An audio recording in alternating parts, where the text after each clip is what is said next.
Hello and welcome to my review of LEGO Star Wars set number 75370 Stormtrooper Mech. So I'm reviewing the Mech Trooper today, and some of you might be wondering why the Mech Trooper, and that's because almost a year ago, no, I think it is a year ago now, I promised at the end of the Captain Rex helmet review I'd review this, and so I am. This is the third time I'm actually recording it, because I wasn't happy with the other two, and those were done like halfway through last year, and I wasn't happy with them, so I just deleted them and moved on. And now I'm here reviewing it again, but this one I won't stop filming until I get a take I'm happy with. Alright, so first we'll get into what I like about this set. I like the fact that the Imperial logo is a printed piece and not a sticker. There are no stickers in this set. When I opened the box, I was like, oh, no stickers, that's fantastic. And actually, speaking of the box, I think I threw it out, which is why there's just clone troopers on the Bunnings truck. Normally the box would be sitting there, like with the Rex review, the box was sitting there, and the Mando review. I think I threw the box out, so yeah. But I have the instruction manual on hand with the boring, plain render. Anyway, so one of the things I do like about this set is it's probably, out of the first wave of mech, it's probably the second best looking one, maybe next to the Boba Fett one. I don't really like that Darth Vader one. And actually, when I went to buy this, I think not last year, year before last year, 2023, I went to buy this, they had a stock of the Boba Fett one, and there was a load of Stormtrooper mechs and Vader mechs, and I just grabbed the Stormtrooper one, because the Vader one looks kind of goofy, in my opinion, even though they kind of all look the same, except the Boba Fett one. But yeah, so something I find kind of cool is there's a lot of pieces in this set which I don't think have been used in LEGO Star Wars before, like these giant leg bricks. I've never seen them in LEGO Star Wars before. Same with the arms and the back piece. I keep knocking over my clones. No. And same with the back piece. I don't think I've seen that used in Star Wars before, probably because they're very specialist pieces that can't really fit into a spaceship, like this shuttle gunship here, that just off here.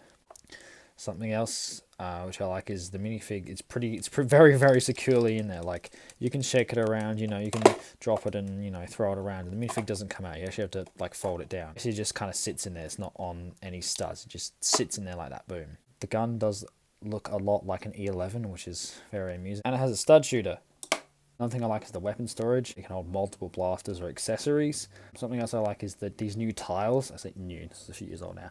I like these new like rounded 2x4 tiles. They're very nice to the touch, very smooth. I like them a lot.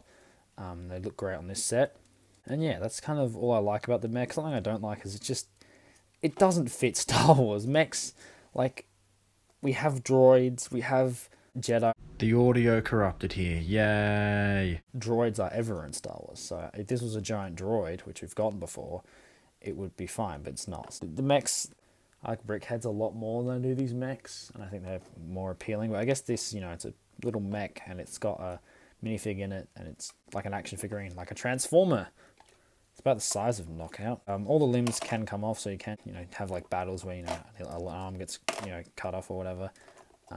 The blaster is removable. I mean, it's Lego. You can take it all apart. Why am I saying the blaster's removable? Oh, shit. You can put it on the other hand. It requires a very basic amount of modding. It takes like 2 seconds. I can't bother doing it though. Now I'm going to talk about the minifigure, which is at the time when this came out, was a new Stormtrooper design. Because, every couple of years we'll get a new Stormtrooper, and it's improved over the last years. So this is the close-up of the Stormtrooper, and as you can see, comparing it to other Stormtroopers, this is a more recent one. Him and a few Mandalorian sets. The helmet's the same. It's really the torso that's changed. Notably, the crotch piece is now white instead of black, like on every other Stormtrooper I have. There's some minor changes here, like the armor's a bit different, and the back's a little bit more detailed. But yeah, it's basically the same, just with a little upgrade, a refresher. It's a refresher, which they do every couple of years, which is fine. I'm happy with it. I don't mind they refresh the Stormtrooper design every couple of years because they can improve on it. The faces, they have been doing this thing where they have different, just random faces, which I think is cool because they're not clones where they just have the the same face under every helmet. Stormtroopers are different people under the helmet. Yeah, we'll compare it to a much, much older Stormtrooper from the early 2010s. As you can see, this is kilometers above this one, but this one definitely has a lot of nostalgia for a lot of people. because this is a lot of people's first, Lego Stormtrooper.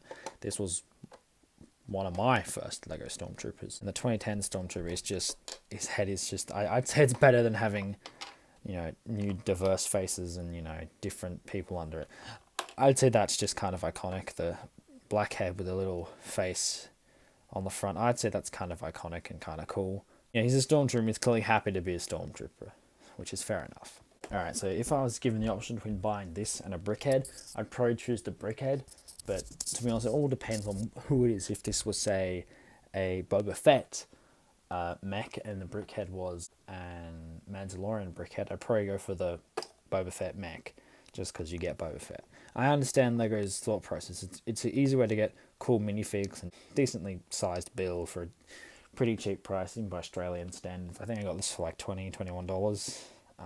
That's pretty good value for money, I'd say. I'll just briefly talk about the instruction manual. I mentioned it every single review. I don't like the rendered covers, because you turn the page and the first page is a page full of yellow ink, and then you skip to the back and there's ads that are full of color. And I've said it before, but yeah, the Darth Vader one looks kind of goofy. The Boba Fett one, I'd say, is probably the best value for money out of the three of them, because I think it has the most pieces. I think, don't quote me on that.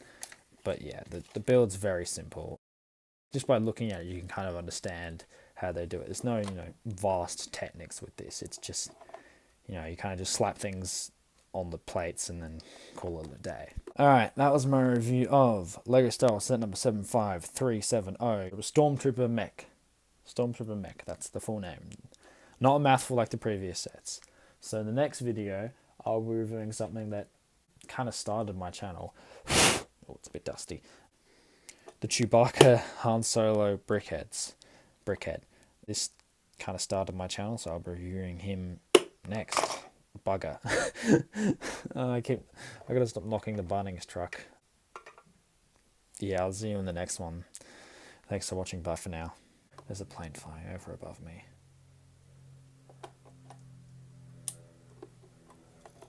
I wonder if you can hear that in the video.